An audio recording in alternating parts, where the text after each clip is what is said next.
भारत ने एक बार फिर दुनिया को दिखा दिया है कि वो सिर्फ टेक्नोलॉजी का उपभोक्ता नहीं बल्कि इनोवेशन का असली निर्माता भी है। तो वीडियो में आगे बढ़ने से पहले वीडियो को लाइक और चैनल को सब्सक्राइब कर दीजिए। L&T यानी लार्सन एंड टूब्रो द्वारा बनाया गया 700 मेगावाट का मेगा स्टीम जनरेटर भारत को न्यूक्लियर पावर सुपर पावर बनाने की दिशा में एक विशाल कदम है। ये उपलब्धि सिर्फ इंजीनियरिंग का कमाल नहीं बल्कि भारत की बढ़ती वैज्ञानिक क्षमता और आत्मनिर्भरता का स्पष्ट प्रमाण है। ये स्टीम जनरेटर एक विशालकाय मशीन है। ऊंचाई से लेकर वजन तक ये किसी बहुमंजिला इमारत से कम नहीं लगता। इसकी मैन्युफैक्चरिंग में इतने जटिल सिस्टम और हाई प्रिसिजन उपकरण लगे हैं कि दुनिया के कुछ ही देशों में ऐसी क्षमता मौजूद है। लेकिन आज भारत गर्व से कह सकता है कि ऐसी हाईटेक मशीन अब अपने देश में तैयार हो रही है। ये भी ध्यान देने वाली बात है कि स्टीम जनरेटर का निर्माण न्यूक्लियर रिएक्टर के सबसे चुनौतीपूर्ण हिस्सों में से एक होता है। इसके अंदर चलने वाली प्रक्रिया बेहद संवेदनशील होती है, क्योंकि यहाँ तापमान हजारों डिग्री तक जाता है और प्रेशर इतना अधिक होता है कि मामूली सी गलती भी लाखों करोड़ की आर्थिक हानि और बड़े खतरे का कारण बन सकती है। इसलिए इस स्तर तक पहुंचना अपने आप में भारत की तकनीकी क्षमता का बड़ा उदाहरण है। L&T के इंजीनियरों ने इस प्रोजेक्ट पर कई सालों तक काम किया। डिजाइनिंग से लेकर वेल्डिंग तक हर स्टेप पर इंटरनेशनल न्यूक्लियर क्वालिटी स्टैंडर्ड्स को फॉलो किया गया। हाई प्रिसिजन वेल्डिंग के लिए कंपनी ने दुनिया की सबसे एडवांस्ड रोबोटिक वेल्डिंग मशीनों का इस्तेमाल किया। हर एक जॉइंट, हर एक प्लेट, हर एक पाइप को कई चरणों में टेस्ट किया गया ताकि कोई भी खामी न रह जाए।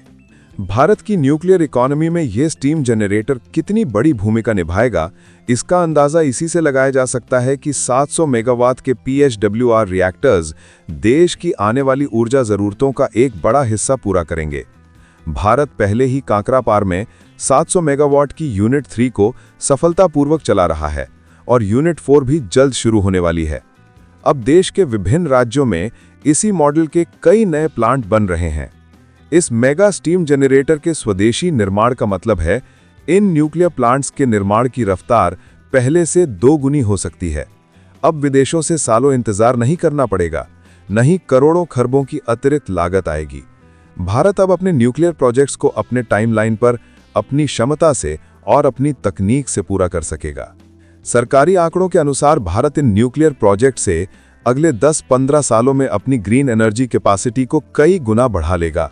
जहां दुनिया कोयले से दूरी बनाकर नए विकल्प खोज रही है, वहीं भारत न्यूक्लियर एनर्जी के जरिए एक स्थायी समाधान की दिशा में बढ़ चुका है। सिर्फ बिजली ही नहीं, न्यूक्लियर ऊर्जा देश की आर्थिक ताकत के लिए भी बेहद जरूरी है। जब इंडस्ट्री को स्थिर 24/7 बिजली मिलेगी तो उत्पादन क्षमता बढ़ेगी, रोजगार बढ़ेंगे और भारत का इंडस्ट्रियल ग्रोथ नया रिकॉर्ड बनाएगा। L&T की इस उपलब्धि का एक और बड़ा असर यह है कि अब भारत भविष्य में न्यूक्लियर टेक्नोलॉजी को अन्य देशों को भी एक्सपोर्ट कर सकता है। दुनिया के कई देश सुरक्षित और कारगर न्यूक्लियर समाधान खोज रहे हैं और भारत का 700 मेगावाट PHWR मॉडल उनमें से एक बेहतरीन विकल्प है। अगर भारत जल्द ही न्यूक्लियर उपकरण एक्सपोर्ट करने लगा तो ये भारत की इकोनॉमी को नए स्तर पर ले जा सकता है। इसके अलावा ये प्रोजेक्ट भारत के हजारों इंजीनियरों, तकनीशियनों और वैज्ञानिकों को एक बड़ा अवसर देता है। न्यूक्लियर सेक्टर में नौकरी के नए द्वार खुलेंगे और तकनीकी शिक्षा का स्तर और भी मजबूत होगा। अंत में कहा जाए तो L&T का 700 megawatt mega steam generator Bharat के लिए एक टेक्नोलॉजी आइकन बन चुका है। यह सिर्फ एक मशीन नहीं बल्कि भारत के आत्मनिर्भरता मिशन, विज्ञान की क्षमता, इंजीनियरिंग की ताकत और भविष्य की ऊर्जा सुरक्षा का प्रतीक है। आने वाले वर्षों में भारत दुनिया को साफ ऊर्जा, सुरक्षित तकनीक और शक्तिशाली न्यूक्लियर सॉल्यूशंस देने की काबिलियत रखने वाली ताकत बन चुका है। भारत अब न्यूक्लियर क्षेत्र में सिर्फ कदम नहीं बढ़ा रहा बल्कि दुनिया के बड़े देशों के साथ कंधे से कंधा मिलाकर आगे बढ़ रहा है।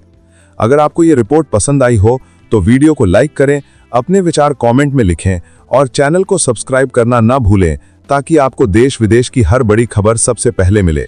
जय हिंद, जय भारत।